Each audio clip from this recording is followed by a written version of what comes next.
मायूसी वो खुद कह रहे हैं कि हम इससे मायूस हैं जिनसे आप बात कर रहे थे। लौटेंगे नीतीश पांडे हमारे साथ लखनऊ से जुड़े हैं, नीतीश का रुख कर लेते हैं। नीतीश, लोग क्या सोच रहे हैं कि क्या मान लिया जाए आप यूपी से गांधी परिवार का पलायन हो गया है?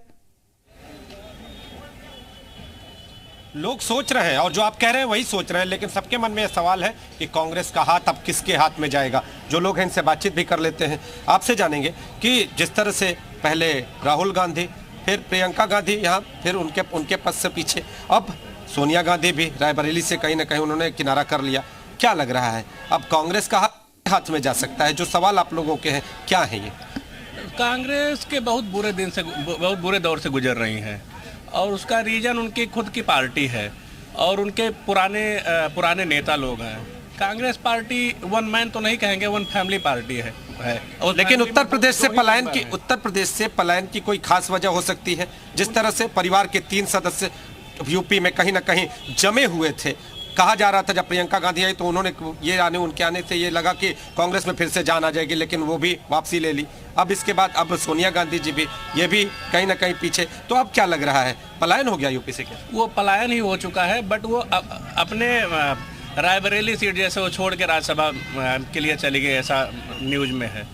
अगर वो गई तो वो सिर्फ जब से हमें लगता है देश आज़ाद हुआ है, जब से रायबरेली में कांग्रेस पार्टी के मतलब कि गांधी के परिवार के कोई ना कोई सदस्य सांसद रह चुके हैं। उनको कोई युवा अभी तक वहाँ पे, युवा या कोई भी कोई लोकल या अगल बगल डिस्ट्रिक्ट के कोई राजनीतिक या पॉलिटिशियन उनको अभी तक नहीं मिला। अब वो प्रियंका गांधी या राहुल गांधी, कोई भी गांधी परिवार से ही संभवतः कोई ना कोई आएगा। वो उनका सिक्योर कर रहे हैं कि हाँ एक सीट वो भी पा जाएंगे, और नहीं तो उनका पलायन हो चुका है यहाँ से। और बीजेपी की स्थिति को देखते हुए वो खुद को पलायन कर लिया। आप बताइए, आपका क्या कहना है? जो ये पूरा का पूरा मसला सामने है, क्या लग रहा है, ये कांग्रेस का पलायन है क्या उत्तर प्रदेश?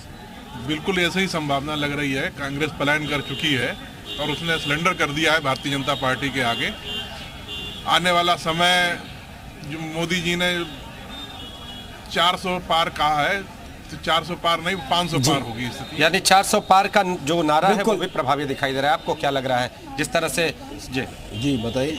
जिस तरह से सोनिया गांधी ने रायबरेली से चुनाव न लड़ने की बात सामने आई, इसके साथ ही अगर बात करें तो संन्यास लेकर फिर अब राज्यसभा चली गई। क्या लग रहा है? इसके पहले राहुल गांधी, फिर प्रियंका गांधी, तो पूरा गांधी परिवार उत्तर प्रदेश से पलायन कर चुका है। देखिए, ऐसा होता है ना कि यहीं पे जहाँ पर परिवारवाद होगा, जहाँ पर एक ही व्यक्ति को बैठाला जाएगा बार बार कहीं पे भी, तो कोई भी पार्टी हो उसका बिल्कुल कोई परिवारवाद उसका उसका हश्र यही होता है। कुछ कह रहे हैं कि बीजेपी की लहर है इसलिए वो जा रहे। बने रहिए, हम लौटेंगे आपके पास। हमारे साथ आपको बता दें प्रयागराज से गुफरान भी जुड़े हुए हैं।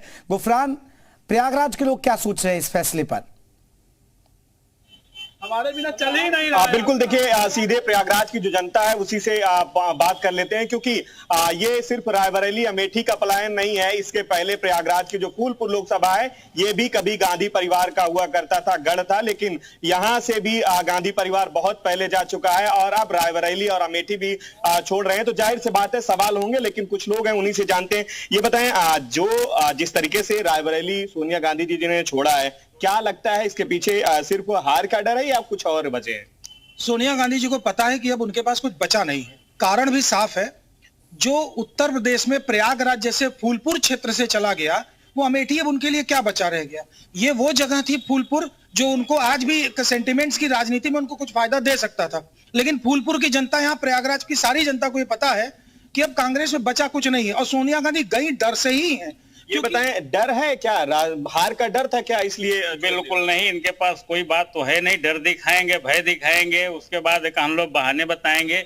देखिए होता है अभी जो नियम की 60+ या 70+, सोनिया गांधी जी कांग्रेस की नेता है, रायबरेली की शान है, एक एक दिलों की धड़कन है सोनिया गांधी जी। नहीं, ये मान रहे हैं वहां से सांसद रही, लेकिन छोड़ने की वजह उन्होंने सीधे तौर पर कुछ नहीं कहा। स्वास्थ्य और उम्र का हवाला दिया है। बिल्कुल, स्वास्थ्य भाई एज ज्यादा हो चुकी है, स्वास्थ्य है, जो फील्ड में निकल ना पाए। कह रहे हैं, ये कह रहे हैं कि ये स्वयं भी मान रहे हैं कि उम्र तो मोदी जी के द्वारा मानक जो तय किया गया, वो कांग्रेस के लोग ये मानने लगे हैं। मोदी जी ने अगर फार्मूला 75 साल का बनाया है, तो कांग्रेस में सोनिया गांधी 75 साल का भी लोग हैं। ये बताएं, रायबरेली छोड़ रही हैं, सीधे तौर पर उन्होंने पत्र जारी करके कह दिया है कि अब वो एक तरीके से लोकसभा का चुनाव नहीं लड़ेंगी। कैसे देखते हैं आप? हम उसको इससे देखते हैं कि क्योंकि उनका एज भी और स्वास्थ्य गंवारा नहीं कर रहा है, बस। बाकी सोनिया गांधी बिना पद के आज भी उतना ही पॉपुलर है जितना कि देश के प्रधानमंत्री बनने के बाद भी पॉपुलर। चलिए, बिल्कुल देखिए, सबकी अपनी अपनी राय है। मैं गुफरान ये सुन रहे हैं हमारे साथ। आपको बता दें हमारे सहयोगी अमित त्रिपाठी भी महाराजगंज से जुड़े। अमित का रुख कर लेते हैं। अमित, जरा महाराजगंज की जनता से पूछिएगा, क्योंकि प्रयागराज जिस फूलपुर का जिक्र कर रहे थे, ये कभी नेहरू यहां से लड़ा करते थे चुनाव, लेकिन ये फूलपुर भी छोड़ दिया और अमेठी छीनी गई है, अब रायबरेली छोड़ दी गई। जी बिल्कुल, मैं आपको बता दूं कि जिस तरह से क्या कांग्रेस का पलायन होने की बात सामने आ रही है, तो हम सीधे महाराजगंज की जनता से ये जानने की कोशिश करेंगे कि क्या यहाँ से यूपी से कांग्रेस का पलायन हो गया। आप बताइए, जिस तरह से रायबरेली में सोनिया गांधी ने चुनाव लड़ने से मना कर दिया आगामी लोकसभा चुनाव को, तो क्या लगता है कि क्या यूपी से कांग्रेस का पलायन हो रहा है? जी देखिए, अभी यूपी में कोई भी पार्टी की सीट जीतती हुई नहीं दिख रही है। हो सकता है अखिलेश यादव शायद अपनी सीट जीत जाए, तो बेइज्जती से अच्छा है कि मैदान ही छोड़ दे। कांग्रेस इसी पे चल रही है, वो नहीं चाहती है कि उनके बड़े नेता राहुल गांधी, सोनिया गांधी ये लोग हारे, इसलिए वो लड़ने से ही कतरा रहे हैं। आप बताइए, क्या लगता है कि बैकफुट पे चली गई है कांग्रेस? जिस तरह से क्या सोनिया गांधी ने अनाउंस किया था और अमेठी से क्या राहुल गांधी चुनाव हारे थे, क्या कहेंगे आप? कांग्रेस के लिए कहना यही है, जब तक परिवारवाद से कांग्रेस ऊपर नहीं उठेगी, तब तक उन्हें परदेशी नहीं देश भी छोड़ के जाना पड़ेगा। क्या कहना चाहेंगे आप? क्या रायबरेली से जो सोनिया गांधी ने चुनाव लड़ने से मना कर दिया है, क्या कहेंगे आप? वो अपनी हार देख रहे हैं, इसलिए उन्होंने छोड़ दिया। और जो भी पार्टी सबका साथ सबका विकास लेके चलेगी, वही देश में सरकार बना पाएगी। किसी व्यक्ति विशेष या किसी व्यक्ति विशेष जाति को लेकर के नहीं चला सकता। आज के डेट में जो व्यापारियों की सुरक्षा है, पहले किसी भी सरकार में नहीं हुआ करती थी। आज व्यापारियों की पूछ हुई है, हर जगह जिलाधिकारी बुला रहा है कि क्या आपको क्या जरूरत है, पहले नहीं पूछी जाती थी। हम लोग को हर जगह हम लोग सुरक्षित है, नए नए कानून आ रहे हैं, हमारे व्यापारी सुरक्षित है। इसलिए हम यही चाहेंगे कि कांग्रेस की सरकार न बन के भाजपा की सरकार बने, क्योंकि भाजपा के राज में ही व्यापारी सुरक्षित है। क्या लगता है कि कांग्रेस यूपी से पलायन कर रही है? जैसे राहुल गांधी वायनाड जैसा सुरक्षित सीट समझ करके केरला चले गए, हो सकता है उनकी माता जी भी यही सोच रही हो कि कोई अच्छी सुरक्षित सीट मिल जाए। और वैसे भी भारतीय जनता पार्टी का पहले से ये वक्तव्य था कि भारत कांग्रेस मुक्त भारत, तो भारत मुक्त होगी कि नहीं होगी, हो सकता है उसमें कुछ समय लग जाए, लेकिन यूपी से कांग्रेस मुक्त हो रही है, ऐसा क्लियर दिख रहा है। आप युवा मतदाता है, क्या कहेंगे?